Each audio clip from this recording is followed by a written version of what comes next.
Hey, middle grade social studies teachers. I hope you had a great time in your immersion week and you are ready to jump into a week of online classes. So I have our Canvas page pulled up here, and I wanted to walk you through what we're going to be doing over the next week, because even though I'm not in class with you, we have a really big week planned. The idea of this is to get a lot of this stuff completed, which will make up a huge part of your final. So right now, in week 12, you are working towards your end goal. And I have chunked it up for you a really good deal. So I know we have looked at this performance task, and we've worked on a good deal together. Most likely, you already have at least this completed, okay? But I've already kind of made it into a step. So hopefully, most of us can say our first 2 steps are done for the work that we need to do for next week. So you can see we have 5 easy steps to complete our performance task number 3. The first one is that grade topic standard assessment of your inquiry project, right? Things I need to remember. Grade and topic needs to be middle grades. The standards needs to include at least 1 social studies standard and 1 from another content area. We've talked about that, and most of you are really good on that. The assessment listed here is going to be given to the entire class at the very end of your inquiry project. So it's not an assessment on each one of the 4 buckets. It's an assessment that's going to happen to the whole class, assessing that they all understand all 4 buckets. Okay, so that's really important. This is an ending assessment, assessing over the whole entire thing.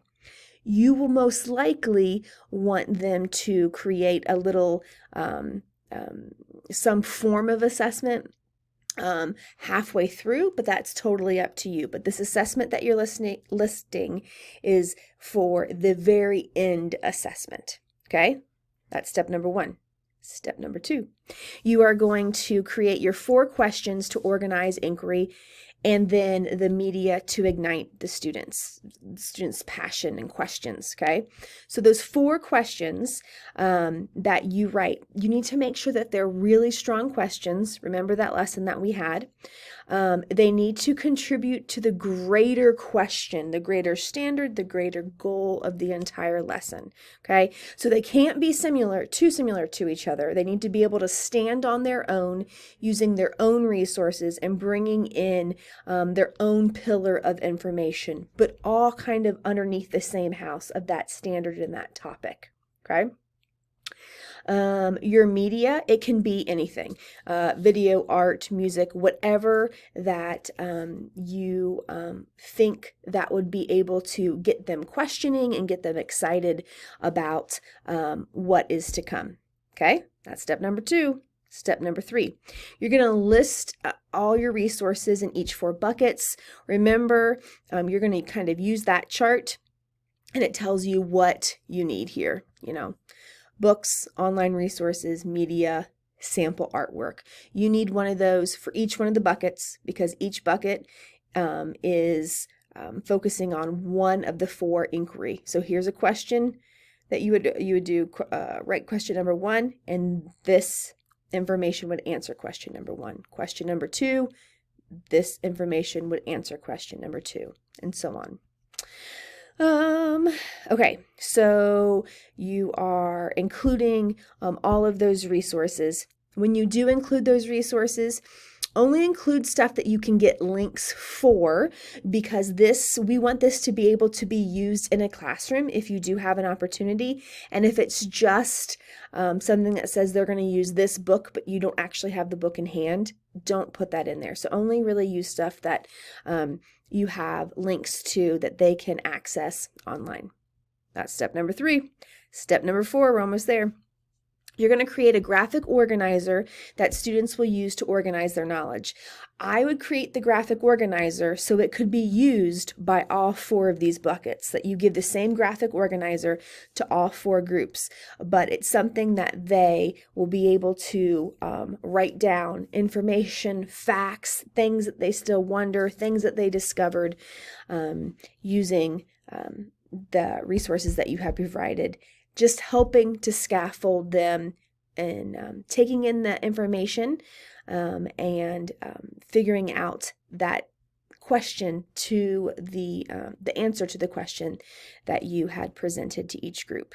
Okay, and the last one, step 5, you are going to create a student assessment descriptor. Okay, this is the piece of paper that you're going to give the students and say, this is your ending assessment. This is what I want you to do. This is what it looks like. This is the purpose of it. This is the standards that it aligns to.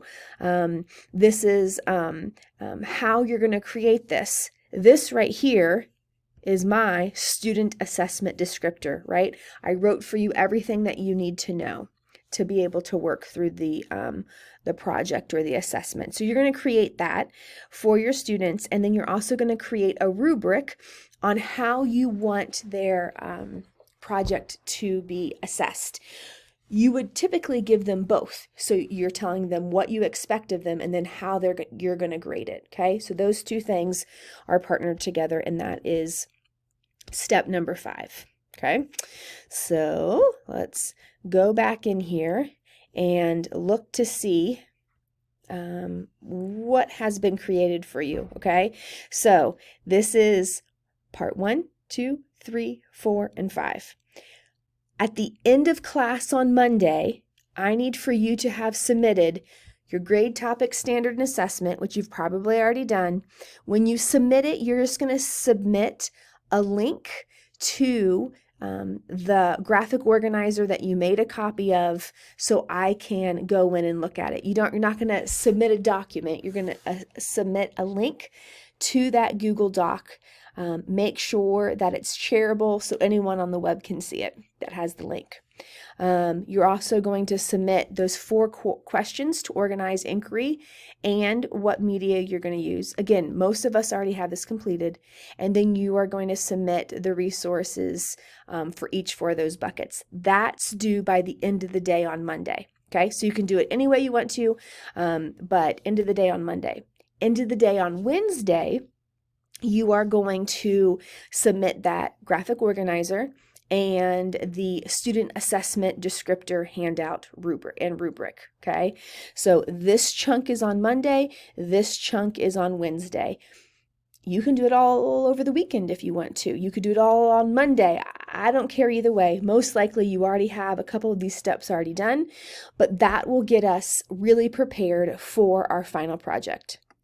Let's dive into our final project. Okay, I've color-coded it for you because I love you. Okay, so our final project, our last day of class, is a Wednesday, April 26th, and that's when we will have our final unit presentations.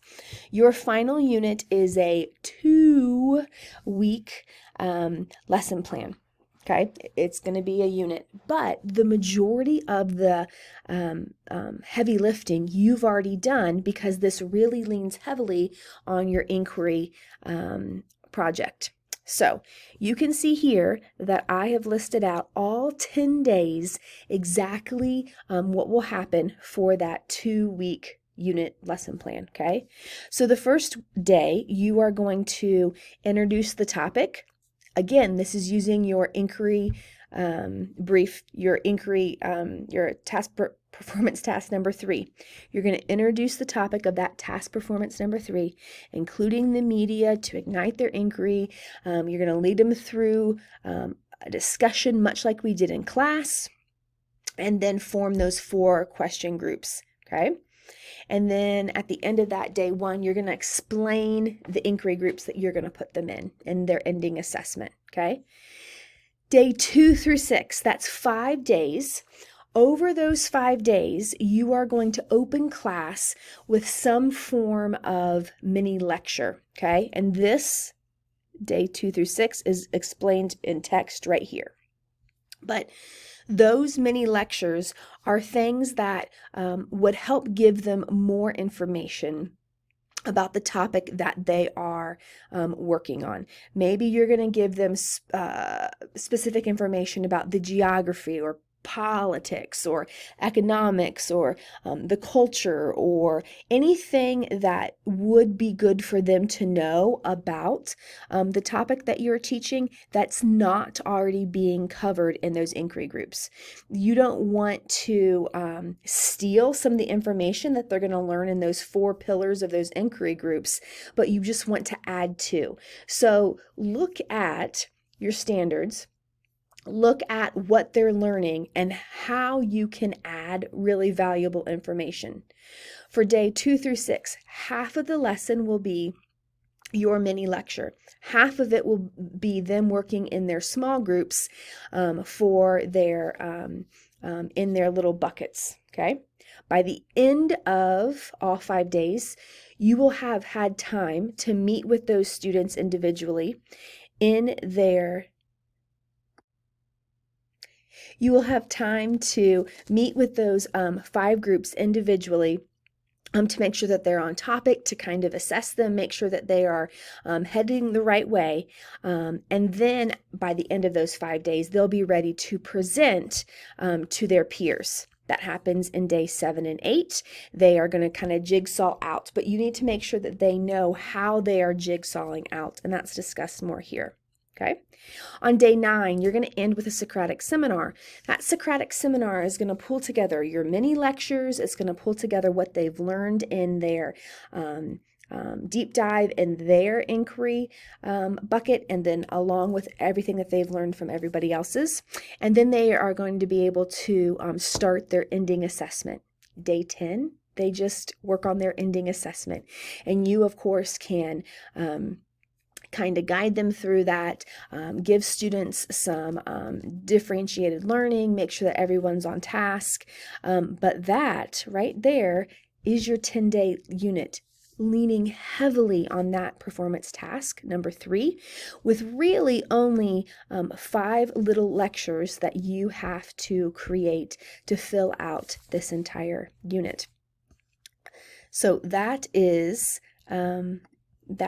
your final project. One more thing is, I'm scrolling.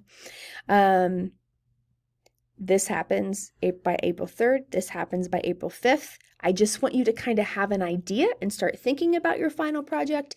And before you to come to class on that next Monday, I would like for you to review the grade 5 standards because on that Monday, we will spend half the time looking at performance task number 3, starting our final project, and the other half, you're going to be 5th graders in a social studies class.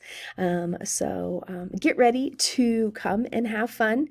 Again, that is due the night before our next Monday in-person class. Read this. You're just creating an interactive notebook page, really covering and showing your understanding of that 5th grade content. Overall, that is what you guys are doing over the next next 2 weeks. If you have any questions, please email me. I'm excited to see the strong work that you guys do on your performance task number 3 and what is to come for your final project. I'll see you guys in 2 weeks.